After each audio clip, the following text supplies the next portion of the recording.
painel terá como tema discriminação no emprego, como eliminá-la. Discriminação no emprego, como eliminá-la? Como democratizar as oportunidades no mundo do trabalho sem estabelecer discriminação de raça, sexo, idade, religião, tipo ou cor, sem criar impeditivos para pessoas portadoras de necessidades especiais comprovadamente habilitadas para as diferentes formas de progressão interna, horizontal e vertical. Como promover oportunidades para que homens e mulheres possam obter um trabalho decente e produtivo, em condições de liberdade, equidade, segurança e dignidade humana. Como proteger o país de um apagão de mão de obra qualificada em diversas áreas caso se retarde em colocar o investimento em educação no centro das decisões prioritárias de governo. Convidamos os painelistas. Francisco Gomes de Matos, consultor, escritor e professor. Exerceu cargos de direção superior e funções de consultoria em grandes empresas. Heloísa Cruz, coordenadora da Comissão de Igualdade de Oportunidades no Mundo do Trabalho do Ministério do Trabalho e Emprego.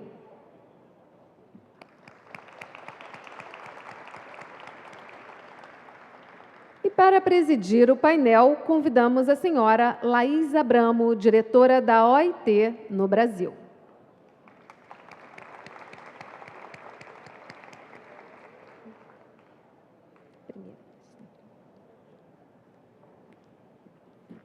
E assim, então, eu passo a palavra à presidente do painel. Muito bom dia a todos e todas. Eu queria, em primeiro lugar, agradecer muito o convite do Conselho de Administração para estar presente nesse evento tão importante, que tem uma trajetória histórica, uma sistemática de realização, como nos contavam os organizadores, desde 1983, se não me falha a memória, e com uma participação tão intensa, tão grande. No ano passado, nós tivemos também o prazer de recebê-los lá na nossa sede da OIT, da Organização Internacional do Trabalho em Genebra, e no nosso Centro Internacional de Formação em Turim. Nós temos também aqui o nosso colega Antônio Graziosi, que é um dos diretores do centro, que vai também participar ativamente desse congresso, desse encontro. Sem dúvida, o tema da discriminação e da eliminação da discriminação é um tema central quando nós falamos de trabalho decente e quando nós falamos do papel das empresas e dos administradores e das administradoras. O que eu vou fazer aqui na minha tarefa de presidente desse painel, e conforme combinado com os organizadores, eu vou fazer uma breve introdução ao tema e depois passar a palavra para o professor Francisco e para a Heloísa para continuar a discussão e depois retomar no sentido de estimular o debate. Eu sei que o painel anterior também foi sobre o tema, então espero que a gente, como a gente não teve oportunidade de assistir o painel anterior, que a gente não se repita, mas enfim, como o tema é tão amplo, tão diverso, sem dúvida nós teremos assunto, eu acho, para muita coisa. Então, acho que a primeira questão que seria interessante, que eu queria colocar como contribuição para essa discussão, é como a discriminação é definida nas convenções internacionais do trabalho, que são uma das razões principais de ser da Organização Internacional do Trabalho, né? As convenções internacionais são um tratado internacional que são adotadas após um amplo processo de discussão tripartite entre governos, empregadores e trabalhadores dos mais de 180 países que compõem, de Estados-membros que compõem a OIT, e elas são sujeitas à ratificação pelos Estados-membros da OIT. A ratificação é um ato soberano dos Estados-membros, mas o que elas tentam fazer é definir padrões mínimos no âmbito internacional em relação aos diversos temas relativos ao mundo do trabalho. Então, a definição de discriminação que orienta todo o trabalho da OIT nessa área, ela está contida na Convenção 111 da OIT, que foi adotada em 1958, ou seja, na metade do século passado. E diz o seguinte: a discriminação é qualquer distinção, exclusão ou preferência baseada em motivos de raça, cor, sexo, religião, opinião política, ascendência nacional ou social, que tenha como efeito anular ou alterar a igualdade de oportunidades e de tratamento no emprego e na ocupação. Então, essa é a nossa definição-chave. Ela define 7 áreas, 7 campos de discriminação, que foram os que eu citei aqui agora, e faz uma relação direta entre a discriminação e a negação da igualdade de oportunidades. Então, o importante de se reter aqui é que o combate à discriminação, ou a eliminação da discriminação, envolve não apenas impedir que a discriminação aconteça, mas também ter uma política ativa de promoção da igualdade de oportunidades de tratamento. Acho que isso é uma questão muito importante que eu queria colocar para o debate em primeiro lugar, né? E a própria ratificação da Convenção, o Brasil ratificou essa Convenção na década de 60 do século passado, estabelece o compromisso do país de construir uma política ativa de promoção da igualdade de oportunidades, né? Bom, a outra convenção importantíssima é uma convenção, inclusive, anterior no tempo, de 1951, que é sobre a igualdade de remuneração para um trabalho de igual valor para homens e mulheres. É a convenção número 100, que também foi ratificada pelo Brasil. Mas é importante pensar que, no caso da discriminação por gênero, né, que é talvez a forma mais universal de discriminação, existente em todos os países, em todas as sociedades, maior ou menor grau, evidentemente, existem outras 3 convenções que são chaves. Uma, que na verdade não é uma, é uma convenção que foi sendo modificada no tempo, são as convenções de proteção à maternidade, né? Esse é um tema-chave. Quando a gente fala de igualdade de oportunidades entre homens e mulheres, as convenções de proteção à maternidade, elas são centrais, porque elas protegem a mulher num momento em que realmente ela fica mais vulnerável a uma série de problemas relativos ao emprego e continua sendo, acho que talvez a Heloísa, quando vá falar da atuação concreta dela, possa se referir a isso também, continua sendo, infelizmente, a principal causa de discriminação da mulher no emprego até hoje, apesar da legislação que nós temos no Brasil, que é bastante avançada nesse sentido, né? Mas as convenções de proteção à maternidade, eu falo convenções porque a primeira delas é do ano de 1919, a convenção número 3, que foi revisada em 1952. Por que ela foi revisada? Porque as legislações nacionais tinham avançado muito nesse período de 30 anos, entre a criação da OIT em 19. A Convenção número 3, ela é adotada na Conferência Fundacional da OIT em 1919, né? É revista em 52, dando origem à Convenção 103, porque também a realidade da presença da mulher no mundo do trabalho era muito diferente naquele momento, e depois foi revista uma vez mais no ano 2000, dando origem à Convenção 183. O Brasil ratificou a Convenção 103, que tem uma série de dispositivos relativos à proteção à maternidade, entre elas a questão do estabelecimento da licença maternidade, do salário maternidade, etc. A outra convenção muito importante é a Convenção número 156, sobre trabalhadores com responsabilidades familiares, né? Que ela é do ano de 1981 e ainda não foi ratificada pelo Brasil, está em processo de ratificação. Ela é muito importante porque ela diz que ela complementa a Convenção 111, dizendo que o fato de um trabalhador ou trabalhadora, trabalhadores de ambos os sexos, terem responsabilidades familiares, seja com seus filhos, seja com pessoas idosas, doentes da família, não pode ser causa de discriminação no emprego, né? E, além disso, ela estabelece algo que é muito importante, muito atual, a ideia de que quem é responsável pelos cuidados na família não é só a mulher. Essa Convenção 156, ela teve origem numa outra convenção anterior, que falava das mulheres trabalhadoras com responsabilidades familiares. E ela foi modificada em 81 para colocar a ideia de trabalhadores de ambos os sexos, porque colocando aqui a ideia de que o cuidado com a família não é um atributo exclusivo das mulheres, ele deve ser compartilhado com os homens têm responsabilidades também nessa área, e, ao mesmo tempo, nem as mulheres, nem os homens trabalhadores devem ser discriminados por causa disso. Então, tem uma noção, no caso dos homens, de direitos e deveres nessa área, que eu acho que é um tema muito interessante.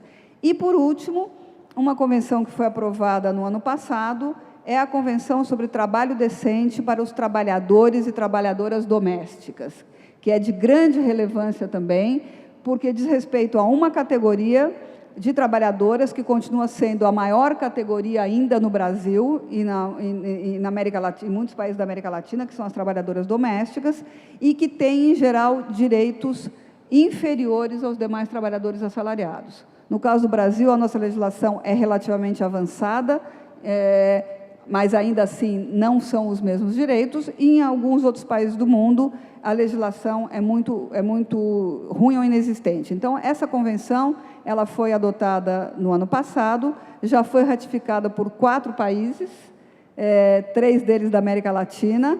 No Brasil está em processo de ratificação, mas de respeito à proteção de um setor que é muito importante também nessa cadeia de cuidado, que permite para que mulheres como nós, que estamos aqui, possam ter menos tensão no que diz respeito à conciliação trabalho e família, né? Então, mas muitas vezes são trabalhadoras que não têm os seus direitos mínimos assegurados. Então, esse é um outro, e são muito discriminadas, muitas vezes de forma tríplice, né?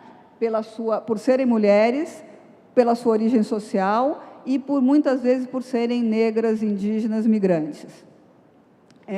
Bom, além disso, a OIT também tem uma série de outras convenções relativas, até agora eu estava falando da questão de gênero.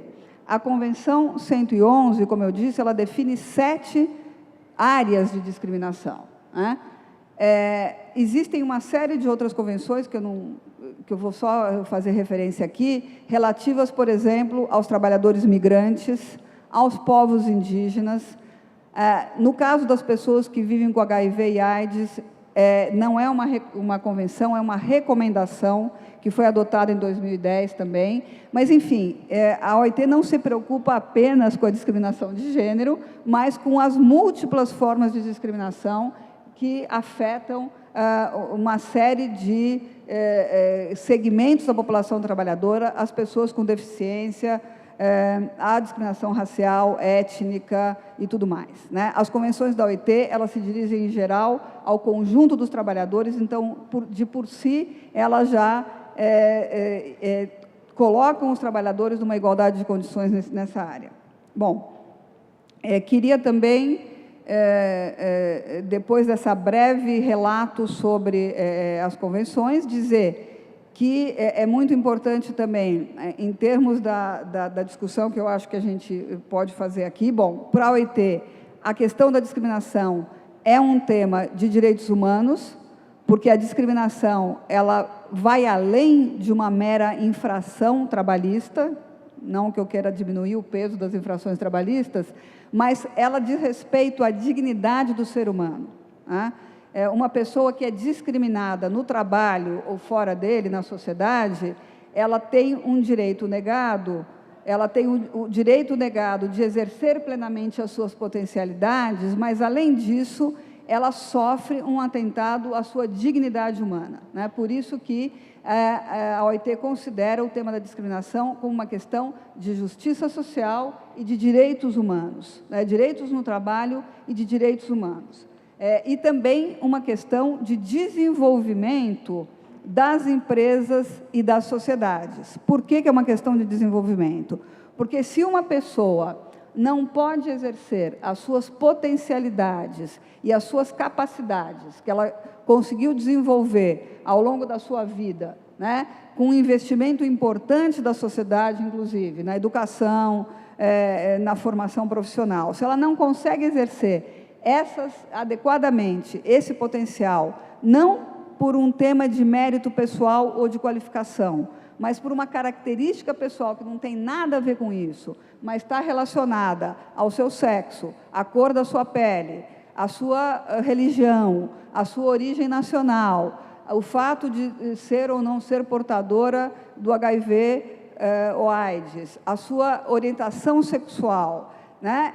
Isso significa, além de ser um atentado aos direitos humanos e um problema para a justiça social, também é uma questão de desperdício de um potencial produtivo no sentido amplo, né, e cidadão, que foi gerado pela sociedade. Então, é um pouco essa abordagem da OIT. Também é importante dizer que a discriminação é um fenômeno complexo, multifacetado, multidimensional, insidioso. Eu não vou entrar nisso, porque eu sei que a Heloísa vai falar, mas existem muitas formas indiretas e sutis de discriminação, que não é aquela discriminação, eu não vou te contratar porque você é mulher. Ninguém vai dizer isso, né? Espero que ninguém mais diga isso. Ou eu não vou te contratar porque você é negro ou negra, né? Mas podem haver múltiplas formas muito mais veladas de discriminação que estão realmente afetando a sociedade e as relações de trabalho. Então, é um fenômeno que não é fácil de combater, porque ele pode ser muito velado, né? Apesar de que, muitas vezes, você tenha, no caso do Brasil, o Brasil ratificou as convenções fundamentais, né, a 100 e a 111, não ratificou a 156, ratificou as convenções de proteção à maternidade. Existe no Brasil uma legislação importante de combate à discriminação, mas isso não quer dizer que a discriminação não é suficiente para que a discriminação desapareça, né? Então, por isso que a gente diz que é um fenômeno que, inclusive, ele vai se transformando e assumindo novas formas à medida que a sociedade evolui e à medida que certas práticas que eram consideradas como normais na sociedade deixam de ser consideradas. Então, muitas vezes, ela assume formas mais sutis, mas nem por isso menos presentes e menos eficazes. Então, eu acho que isso é um outro tema importante de ser colocado no debate. Por fim, como o tema dessa mesa é como eliminar a discriminação, eu também queria falar 2 minutos sobre as lições que a gente pode tirar dos relatórios globais da OIT sobre esse tema, que foram elaborados desde o ano de 2003. Esses relatórios globais são um mecanismo de follow-up, de seguimento à Declaração dos Direitos e Princípios Fundamentais no Trabalho, que foi adotada pela OIT em 1998. Essa declaração é muito importante, porque ela é uma declaração. A OIT tem atualmente 189 convenções, né? Naquele momento tinha um pouco menos, mas era um momento em que era muito importante todo o processo de globalização econômica, em que muitas vezes se discutia a necessidade de reduzir os custos do trabalho, tendo em vista a crescente competitividade internacional. É um tema que continua muito vigente até hoje, né? Mas a declaração ela tem o objetivo de estabelecer um piso, um patamar mínimo, né, de direitos e princípios fundamentais no trabalho, que são esses direitos e princípios fundamentais, são a liberdade de associação, sindicalização e negociação coletiva, a eliminação de todas as formas de trabalho forçado e precário, forçado obrigatório, a eliminação do trabalho infantil e a eliminação da discriminação, né? Então, a partir desse momento, e ela foi adotada pela OIT, e todos os Estados-membros são obrigados a cumprir esses direitos e princípios, tendo ou não ratificado as 8 convenções que estão associadas a esses princípios. A Convenção 100 e 111, elas estão associadas ao princípio da não discriminação, né? E, a partir daí, a OIT elaborou, a cada 4 anos, relatórios globais sobre cada uma dessas áreas de direitos e princípios. e também estabeleceu a inter-relação entre os direitos e princípios. A ideia é a seguinte: uma pessoa que sofre a discriminação, e muitas vezes existem muitas pessoas que sofrem formas, como eu já disse, múltiplas de discriminação, vinculadas ao seu sexo, à sua origem social, à sua raça ou etnia ou cor da pele, ao fato da sua orientação sexual, ao fato de ser uma pessoa com deficiência. Existe uma multiplicidade, são formas de discriminação que, mais do que se somar, elas se multiplicam e se potencializam. Então, foram elaborados esses relatórios globais e o que os relatórios dizem é que para combater e eliminar a discriminação, é importante atuar em muitas áreas ao mesmo tempo. A primeira delas é a área legislativa, são as leis. As leis que impedem a discriminação, elas são fundamentais. O fato de a Constituição brasileira ter colocado o racismo como um crime é um avanço, ao meu ver, enorme. Mas ele é suficiente para eliminar o racismo no Brasil? Não, evidentemente não. Ela é um patamar inicial, que é fundamental, mas, como diz a própria Convenção 111, ela é necessário, além de você proibir a discriminação, você ter uma política de promoção efetiva da igualdade de oportunidades. Então, a legislação é necessária, mas não é suficiente. É fundamental criar mecanismos nos países de promoção da igualdade de oportunidades, como a SPM, acho que no painel anterior eu vi aqui a Tatal Godinho, representante da Secretaria das Mulheres, a CEPIR, enfim, organismos no âmbito estadual, federal, estadual, municipal, que realmente promovam a igualdade de oportunidades e tentem transversalizar isso nas políticas públicas. O papel da Justiça do Trabalho e da Inspeção do Trabalho também é fundamental.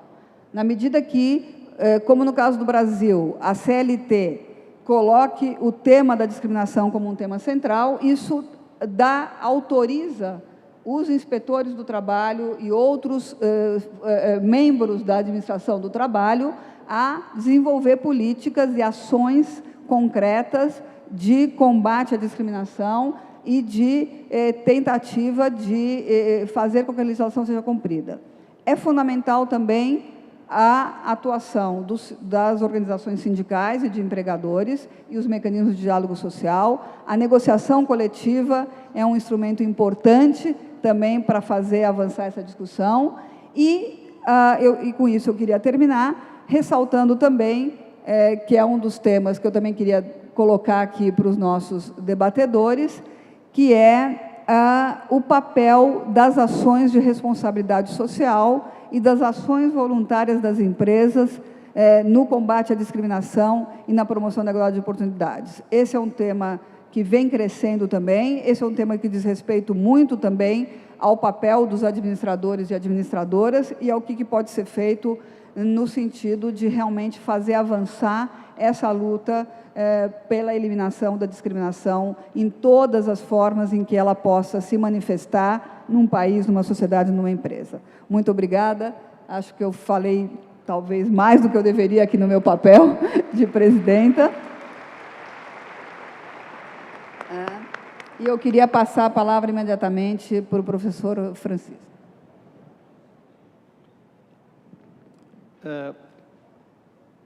A doutora Laís Abramo, ela, de certo modo, deu uma visão panorâmica, estratégica do tema. Foi muito rica na sua apresentação e bate para nós um compromisso que é assumido de alinhar as ideias, complementá-las com a contribuição a seguir e termos um material para debate. Eu intitulei este tema como uma aberração cultural inadmissível ao administrador. Estamos numa assembleia, numa comunidade expressiva de líderes que transformam, que têm por compromisso a renovação. Então, o administrador é um público, por excelência, para debater temas provocativos e tão angustiantes e tão permanentes como este. Quer dizer, a gente chega, e vimos pela narrativa muito expressiva daqui da presidente, que chegar à lei é um avanço. Descumpri-la é quase que um desafio aos corruptos de todos os matizes. Então, a gente tem que se alertar para um aspecto que extrapola ao simples debate e à simples formalização e a resposta puramente pragmática, entre aspas. Temos que descer, talvez, ao anterior. Quer dizer, eu gosto muito de uma parábola em que a gente coloca um peixinho faminto à procura de alimento. E ele, com muito afoito, vai ao encontro de uma isca, quando um peixe, um veterano, mais experiente, mais sábio, segura-o e diz: veja primeiro o que está por trás. Então, muitas vezes a gente deixa de ver o anzol e vai àquilo que é, talvez, o mito, uma visão utópica, e não que desqualificando todo um esforço realizado. É importante que a gente persiga esse objetivo de erradicar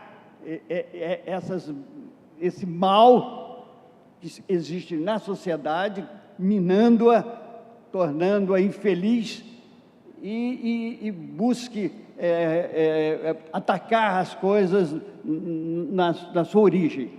Então, nós pensamos também numa palavra histórica, que eu diria e colocaria nos seguintes termos, e que são bíblicos: de Nazaré pode vir alguma coisa boa?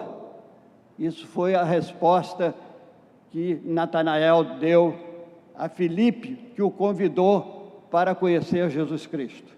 Então, quer dizer, já aí, no texto sagrado, a gente já vai encontrar a discriminação por preconceito muito forte, não é? Então, Nazaré passa a ser um símbolo daquilo que está na alma do preconceituoso, do discriminador. E nenhuma figura histórica foi mais discriminada do que o próprio Cristo. Então, vemos que essa realidade da discriminação, independente de toda uma legislação que possa, e é bem-vinda, e é necessária, e é importante que se reivindique, lute por ela, mas saber que o problema tem raízes mais profundas, e é preciso ir lá e tratá-lo como uma distorção cultural grave, como uma exigência de uma educação inteligente, científica, que vá buscar contornar isso. Existe discriminação nas empresas, nas corporações, na sociedade, de um modo geral? Claro que sim, claro que sim. E, paradoxalmente, a lei, às vezes, desafia também.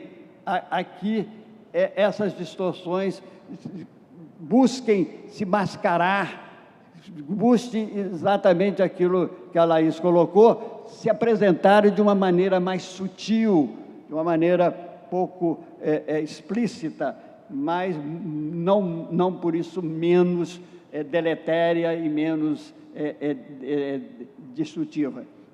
Então, eu alinhei aqui alguns aspectos para que considerássemos a discriminação, primeiro, como uma inconsciência ética.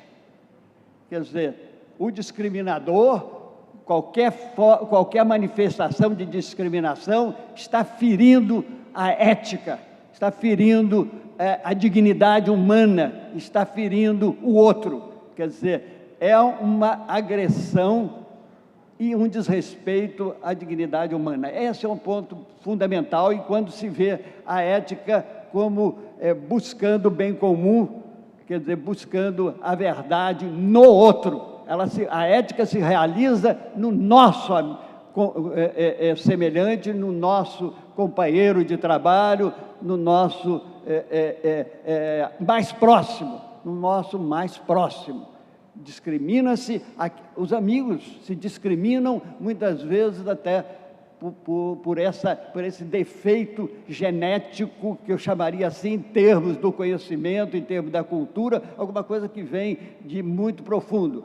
Não que tenhamos que ser psicanalistas o tempo todo, mas nos conhecermos e estarmos advertidos para essas armadilhas é importante, porque todos temos um compromisso de sermos educadores. O administrador é, por excelência, um líder, e como líder, ele é educador. Então, essa responsabilidade de enxergar aonde está vicejando essa erva daninha, esse vírus da discriminação, estamos zelando pela qualidade da sociedade em que vivemos, do grupo do qual compartilhamos, dos objetivos comuns a que nós devemos nos lançar, estarmos focados.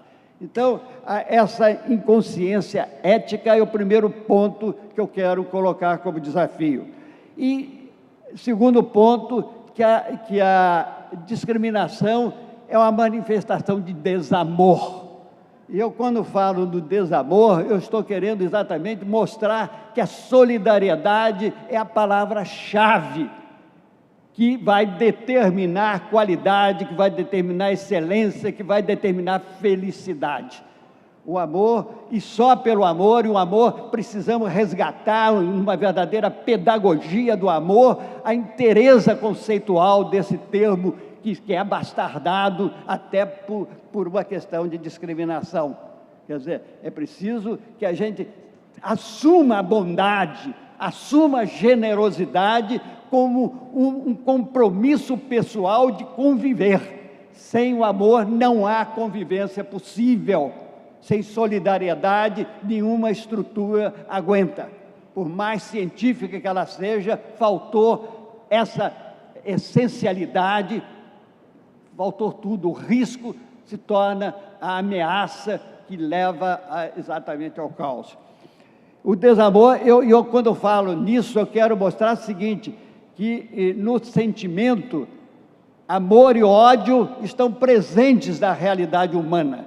Quer dizer, dessas raízes é que surgem todos os demais sentimentos. Quando a gente vê uma sociedade em guerra, quando a gente vê a competição ganhar conotações predadoras, por trás está o ódio.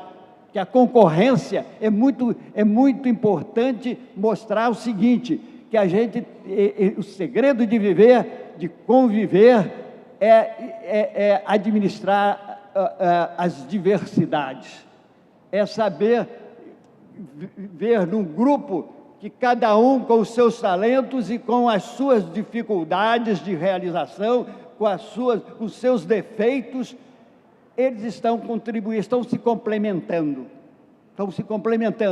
e um é responsável por ver no outro os seus valores, o que há de bom, extrair, e o administrador, isso é a sua área de competência, administrar o que há de bom nos seus colaboradores, e procurar contribuir para corrigir, para que as pessoas se corrijam naquilo que tem de possivelmente negativo, possivelmente distorsivo, possivelmente por falta de uma conscientização do que seja, na verdade, viver em sociedade, viver numa comunidade.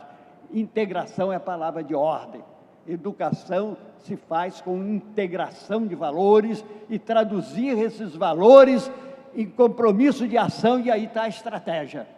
Então, mas não há estratégia, não há planejamento estratégico sem essa visão estratégica, sem um pensamento estratégico, sem que as pessoas aprendam a viver juntos.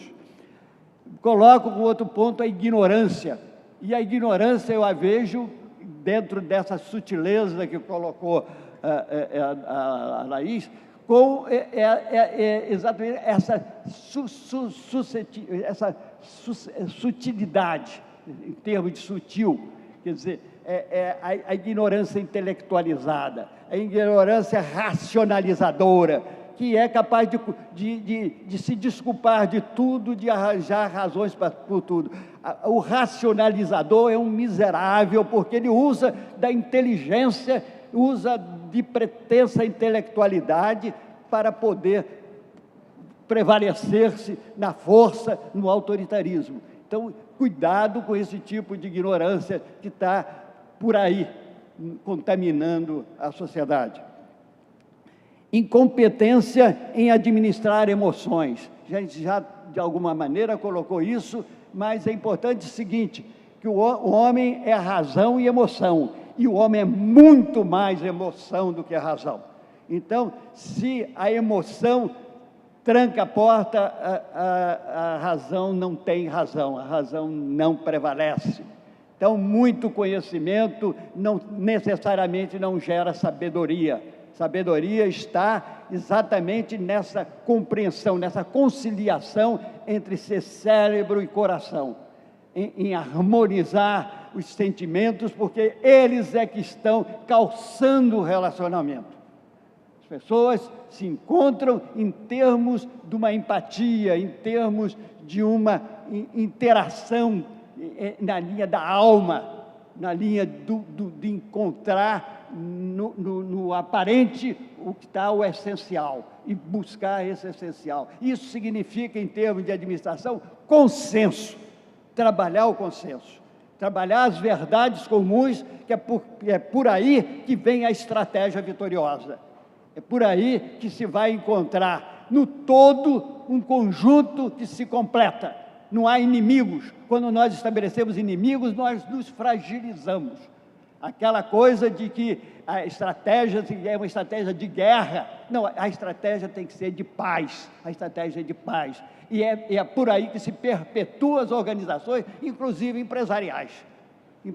Uma empresa, hoje, é um ser humano. É um ser que congrega pessoas, é uma realidade muito menos jurídica do que uma realidade realmente humana. Então, e a empresa, ela hoje busca, há todo hoje alguma coisa que chama como economia de comunhão, que terá que ser a terceira volta da economia para livrá-la das crises internacionais que batem aqui, batem na nossa casa, batem no nosso corpo. Então, nós hoje, e cada vez mais, temos uma responsabilidade cósmica. Nós somos seres planetários. Dizer uma injustiça que se faz aqui com alguém, em termos de discriminação, está testando uma falência do sistema. Então, nós temos que sermos ouvidores e atuantes num sentido de transformador. E a gente diz aqui que o discriminador necessariamente não é líder. Ele pode ser alguém com muita força, pode dominar uma nação por algum tempo, mas não lidera. E se não lidera, não vai ter vez histórica. A história já mostra que os grandes tiranos, e aí Gandhi já nos advertiu para isso, quando ele diz que é confortador ver que os piores tiranos, eles não resistiram ao tempo. Fizeram grandes estragos e por isso nós temos que fazer um trabalho de conscientização muito forte para evitar ter que pagar esse preço, esse custo social elevadíssimo, mas eles não resistem. E também os nossos tiranos dentro das organizações, eles deveriam compreender, e os liderados são educadores do líder. De alguma maneira, nós todos somos responsáveis por quem nos dirige. Então, nós temos que exercer uma saudável pressão para que as coisas se revertam quando estão distorcidas dentro de uma linha de entendimento. Bom, nós estamos aqui advertidos para que os nossos 15 minutos já se passaram. Então, como vai ter um debate, a gente vai se reservar para nos colocar as ideias. Mas quero, então, só para encerrar esse momento, esse primeiro momento, que estaremos aqui à disposição, esse primeiro momento, lembrando também, já que falando em parábola, lembrar uma parábola do sapo com a coruja, que compartilhavam de um mesmo espaço, e a coruja, afinal, estava grávida e teve 3 rebentos, 3 lindas corujinhas na sua concepção, e o sapo, não se aguentando de ciúme, ele vira e diz: olha, dona coruja, você está muito feliz, mas eu só quero dizer o seguinte, que os seus filhos são horríveis. Então, a coruja fixou o sapo, e o sapo, muito constrangido, mergulhou no pântano. Então, a coruja, quase inaudível, ela comenta: o sapo realmente não tem senso estético. Então, a discriminação, ela é dolorosa, ela atinge as pessoas pelo seu lado frágil, e não batendo com a coruja, que é sabidamente, na fábula, sempre o símbolo da sabedoria. Então, eu deixo isso só para concluir de uma maneira e voltarmos a tratar um pouco mais do assunto.